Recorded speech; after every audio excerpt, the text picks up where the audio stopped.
October 1974, a time of sun-bleached landscapes and endless azure skies above the Grand Canyon.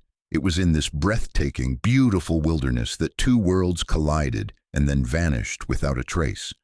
The first, a world of sun-drenched adventure and youthful innocence, belonged to the travelers. The second, a world of deep, silent secrets and ancient, unforgiving forces, belonged to the canyon itself. For a decade, the canyon held its silence, but in 1984, the canyon finally relented, giving up a ghost who would bring with him a story so strange, so unsettling that it would shake the very foundations of what was believed about the fate of the two tourists. This is the story of two men, a missing decade, and a truth buried deeper than the canyon floor itself. It began, as so many tragedies do, with a seemingly simple decision. Thomas and Daniel, two friends from Ohio, had embarked on a road trip across the American West. They were drawn by the siren call of the Grand Canyon, its geological grandeur promising a final, magnificent chapter to their journey before they returned to the mundane routines of their lives back east. They were young, barely into their 20s, filled with the boundless optimism that only youth can possess. Their plan was straightforward: a 3-day hike down the South Kaibab Trail, a loop that would take them to the Colorado River and back up the Bright Angel Trail. They carried with them the bare essentials: a tent, sleeping bags, a small cook stove, and enough food and water for the planned excursion. A well-traveled route, the South Kaibab was a steep descent, a relentless march down into the Earth's heart, but the breathtaking vistas and the promise of a secluded campsite at the bottom made the effort worthwhile. For a while, everything went according to plan. Their final known photograph shows them at the trailhead, their faces lit by the golden hour, the immense abyss of the canyon stretching out behind them. They are smiling, unaware of the grim, silent sentinel that watched their descent. The photo is a frozen moment of pure, unadulterated hope. A week passed, then two. The boys' families back in Ohio grew increasingly anxious. Their calls to the local park authorities were initially met with a reassuring calmness. Tourists often extended their trips or simply forgot to check in. But as October bled into November, that calm evaporated, replaced by a growing dread. It was then that the alarm was officially sounded. A search and rescue operation was launched. The initial search was a massive undertaking, a collaborative effort between the National Park Service, local sheriff's departments, and volunteer groups. Helicopters crisscrossed the vast, labyrinthine expanse of the canyon, their rotors a constant thrumming presence in the silent air. Search parties, a dozen strong, methodically combed the trails and the off-trail areas, their boots kicking up dust on paths that had not seen human footprints in years. They found nothing: no discarded gear, no footprints, no sign of a struggle. It was as if Thomas and Daniel had been swallowed whole by the earth, as if the Grand Canyon had opened its mouth and simply consumed them. The search was eventually scaled back, the initial wave of hope giving way to the cold, hard reality of the situation. The investigators began to piece together a profile of the missing men. They were experienced hikers, not novices. They were well-equipped, not ill-prepared. They were following a well-established route. The disappearance made no sense. The theories were numerous, and each was more disturbing than the last. Had they fallen from a cliff?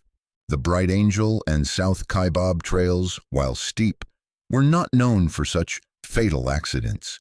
Had they succumbed to heat stroke or dehydration? Unlikely, given the mild temperatures of October and their ample supplies. The most unsettling possibility was a run-in with someone or something else, but the canyon was a vast, empty place. Who or what could have done this? The case went cold. The files were relegated to a dusty shelf in a park ranger's office, and the names Thomas and Daniel, became part of the long, tragic list of those who had disappeared into the Grand Canyon's mysterious depths. For a decade, their story was a ghost story, a cautionary tale whispered around campfires, a reminder of the canyon's immense power and its unforgiving nature. Their families, left to grieve without a body, were forced to live in a perpetual state of limbo, a purgatory of unanswered questions and unclosed chapters. 10 years passed.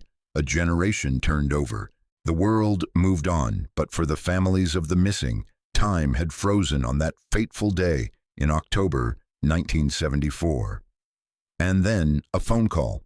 It was a call that would reawaken a decade-old mystery and shatter every assumption that had been made about the case. The call came from a remote hospital in the small town of Flagstaff, Arizona.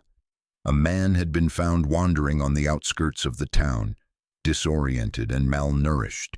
He was unresponsive, unable to say who he was or where he had come from. He was dressed in rags, his hair and beard matted, his skin a patchwork of scars and sun damage. A park ranger on a routine visit to the hospital, looking for leads on a more recent case, recognized something in the man's vacant eyes. He looked, he thought, like a man who had seen a ghost. The ranger, a veteran of countless search and rescue operations, felt an inexplicable pull to the man's story, or lack thereof. He decided to run a set of fingerprints, a long shot in a world before widespread databases. The results came back. The man was Daniel, one of the 2 lost tourists from a decade ago. But where was Thomas, and what had happened to Daniel? The silence that followed the identification was more deafening than the canyon's own. For a week, Daniel remained silent, a ghost in the flesh, his mind seemingly trapped in a place of unspeakable trauma. When he finally began to speak, his words were a torrent of fragmented memories, a kaleidoscope of fear and confusion. He spoke of a cave, a tunnel, a man with a rusted arrowhead, and a secret buried beneath the earth. The story he told was not one of a simple hiking accident, but something far more sinister, a tale of ancient secrets and a malevolent presence that stalked the silent canyons. The Park Service and the FBI were immediately brought in. The discovery of Daniel was not just a medical curiosity, it was a reopening of a cold case of epic proportions. The stakes were no longer just the lives of 2 missing tourists, but the reputation of the National Park Service and the very history of the canyon itself. Daniel's memory, though fragmented, was a map to a place no one had ever looked before. He spoke of a hidden entrance, a crack in the canyon wall that led to a network of ancient tunnels. He remembered a man, not a park ranger, but a solitary figure who seemed to live in the shadows, a man who had offered them shelter from a sudden, unexpected storm. The man was not a benevolent guide, but a captor. He spoke of a secret, something ancient and powerful that the man was guarding. The narrative was hard to believe, almost fantastical, but the physical evidence on Daniel's body, scars that spoke of a decade of hardship and confinement, suggested a story far stranger than a simple fall from a cliff. As Daniel's health slowly improved, so did the coherence of his narrative. He began to describe the man in detail, the strange, almost ceremonial way he spoke, the ancient rusted arrowhead he wore on a leather cord around his neck. He described the cave, a subterranean world carved not just by nature, but by human hands long since turned to dust. He spoke of a place of immense spiritual power, a place the man called the heart of the canyon. He described the forced labor, the long days spent digging, the unsettling rituals, the constant presence of the arrowhead. But what of Thomas? The question hung in the air, a sword of Damocles over Daniel's fragile recovery. Daniel's face would cloud over at the mention of his friend's name, his body language speaking of an unspeakable tragedy.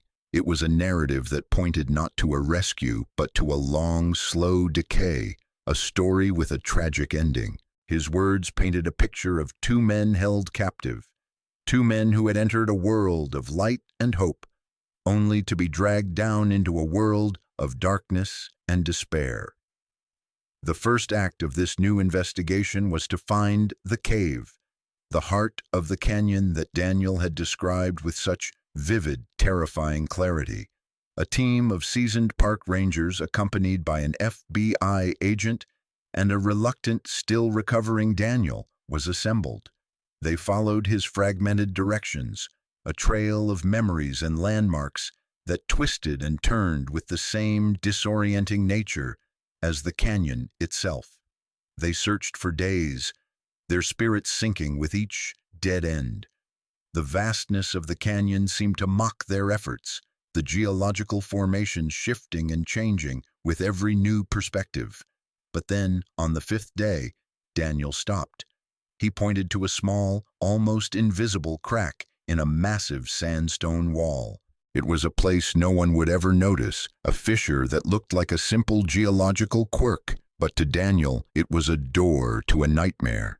As they entered the cave, the air grew colder, the light from their headlamps barely piercing the thick, enveloping darkness. The silence inside was absolute, a heavy, oppressive thing that swallowed sound. This was not a place of natural formation, but a place that had been deliberately, meticulously shaped. The walls were smooth, the floor was even, and there were strange, almost petroglyphic carvings etched into the stone, carvings that seemed to predate any known canyon civilization. Deeper inside, they found what Daniel had described, a vast cavern, a natural dome that had been hollowed out and turned into a living space. There were rudimentary stone beds, a fire pit, and scattered tools. And then they found him, lying on a stone slab, a skeletal hand clutching a small, golden pendant. It was Thomas. The sight of his remains was a gut punch to the entire team, but it was the way he was laid out, the almost respectful way his body had been placed on the stone slab, that sent a shiver down their spines. This was not the work of a frenzied killer. This was a ritual. The pendant in his hand was an old family heirloom, a gift from his mother. It was his. The arrowhead, the one Daniel had spoken of, was nowhere to be found. But a story was now becoming a reality, a terrifying narrative of a decade of captivity, a story of a silent, almost forgotten tragedy. The forensic analysis of Thomas's remains would become the central point of the investigation. The initial findings confirmed what they had already begun to suspect. His death had not been instantaneous. The analysis of his bone density and the signs of malnutrition suggested a prolonged period of confinement. He had not died from a sudden fall. He had died slowly, his body wasting away from neglect and starvation. But the most shocking discovery came from a microscopic analysis of the soil and plant matter found on his clothes and in the cave itself. The flora was not native to the Grand Canyon. It was from a different ecosystem, a place of higher altitude and different climate. This suggested a shocking conclusion. The cave, the heart of the canyon, was not a single, isolated cavern. It was a part of a much larger and previously unknown network of tunnels that stretched far beyond the known boundaries of the park, a subterranean world that connected disparate ecosystems and altitudes, a world that was a map of the canyon's darkest secrets. This new information completely upended the investigation. They weren't looking for a single deranged hermit. They were looking for a deeper, more profound mystery. Who was this man, this nameless, almost mythical figure who had lived for years in the canyon's dark heart? And what was he guarding? The search for the captor began. The team now had a new direction, a new target. They began to scour the areas where the non-native flora was found, a painstaking, methodical process that took weeks. They were looking for a ghost, a figure who had lived undetected for a decade in one of the most heavily trafficked national parks in the country. The investigation expanded, drawing in geologists, botanists, and historians. The strange petroglyphs on the cave walls were a source of endless debate. They didn't conform to any known Native American art. They were something older, something more primal. A linguist brought in to study them suggested they were not a language, but a map, a series of symbols that pointed to other locations, other tunnels, other caves. The heart of the canyon was just one piece of a much larger, more complex puzzle. The emotional toll on Daniel was immense. He was a survivor, yes, but he was also a living, breathing testament to a horrific ordeal. He was haunted by the memories of his friend, of the slow, agonizing decline he had witnessed. His testimony became the lifeblood of the investigation, but it was also a source of immeasurable pain. He would often break down, his body racked with sobs, as he recounted the terrible last days of Thomas, the quiet acceptance of his fate, the final whispered confession of his friend's faith in a rescue that never came. He spoke of the man's philosophy, a strange, almost religious belief that the canyon was a living, breathing entity, a goddess that demanded sacrifice. It was an explanation that was both horrifying and strangely, terrifyingly plausible in the context of the events. The man was not a common criminal. He was a zealot, a guardian of a place of immense, almost divine power. The discovery of Thomas's remains was not an ending, but a horrific new beginning. The investigation now shifted its focus from a simple rescue mission to a complex, multi-layered criminal inquiry. They were looking for a man who had not only abducted and killed one man, but who had also, in a cruel twist of fate, allowed the other to survive, a living witness to a decade of horrors. The Grand Canyon, once a symbol of natural beauty and rugged adventure, was now a crime scene on an epic scale, its silent majesty a backdrop to a story of profound and unsettling evil. The search continued, relentless and unwavering. They were chasing a phantom, a shadow that had lived and moved in the dark, silent heart of the canyon for a decade. The investigation began to uncover more. A local historian, an old man who had spent his life studying the canyon, came forward with a story. He spoke of a legend, a Native American tale of a tribe that had been tasked with guarding a sacred place, a place of immense power that lay hidden beneath the canyon floor. The legend spoke of a guardian, a sole protector who was to live and die in the shadows, his purpose to keep the secrets of the heart of the canyon from ever seeing the light of day. This legend, this ancient myth, now seemed to fit Daniel's story with an almost terrifying precision. The man with the rusted arrowhead was not a deranged loner. He was the last living link to an ancient, forgotten lineage. And in a chilling realization, the investigators understood that the man was not just a captor, he was a guardian, and Thomas's death was not just murder, it was a sacrifice to keep the canyon's secrets buried. The hunt for the captor led them to a new location. Following the geologist's advice, they began to search a higher, more remote section of the canyon, an area known for its unique and unusual rock formations. It was here, in a desolate landscape of wind-scoured stone and stunted juniper trees, that they found a hidden camp. It was a place of astonishing simplicity, a shelter carved into the side of a cliff with a single small fire pit.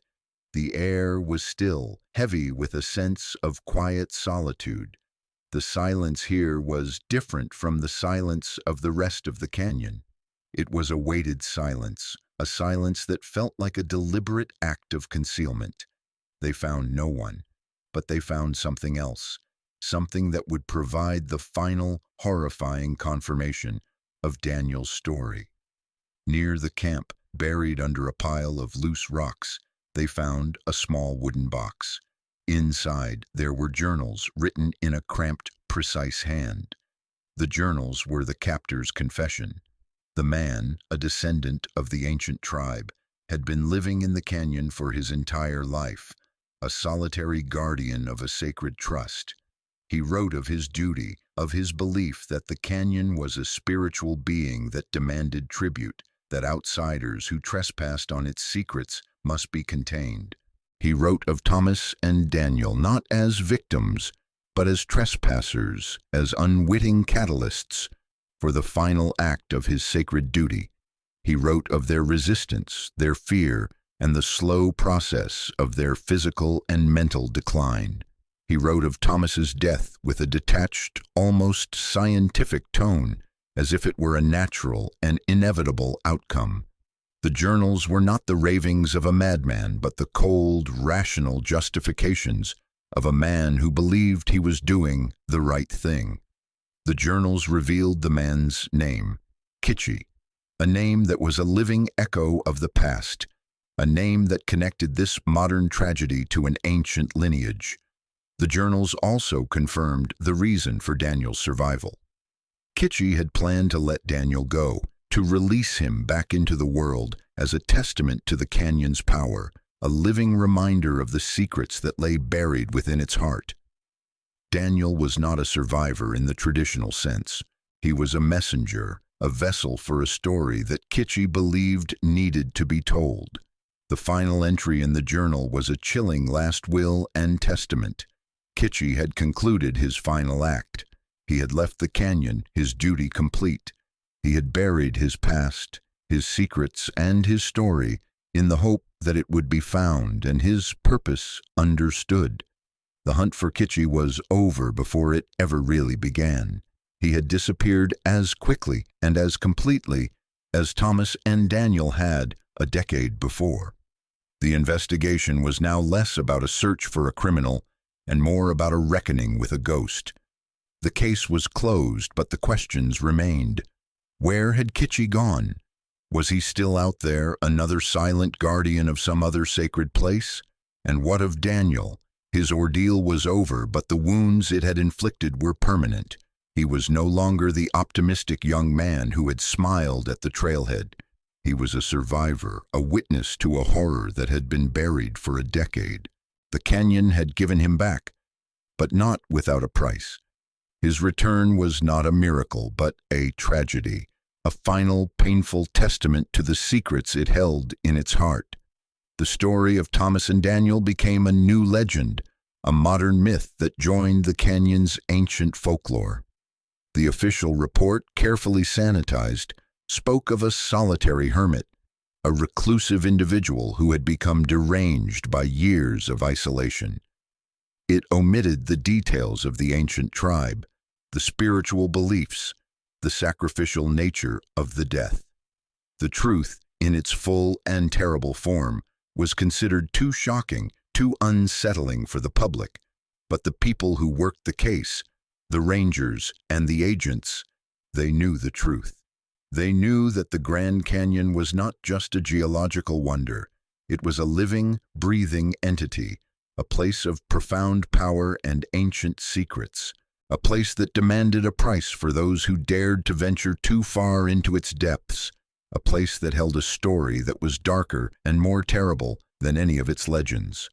Daniel returned to Ohio, a changed man. The boundless optimism of his youth had been replaced by a quiet, profound solemnity. He would occasionally speak of the canyon not with anger, but with a deep, almost mystical reverence. He was a part of its story now, a living piece of its history. He had walked into a world of light and hope, and had been returned from a world of darkness and despair.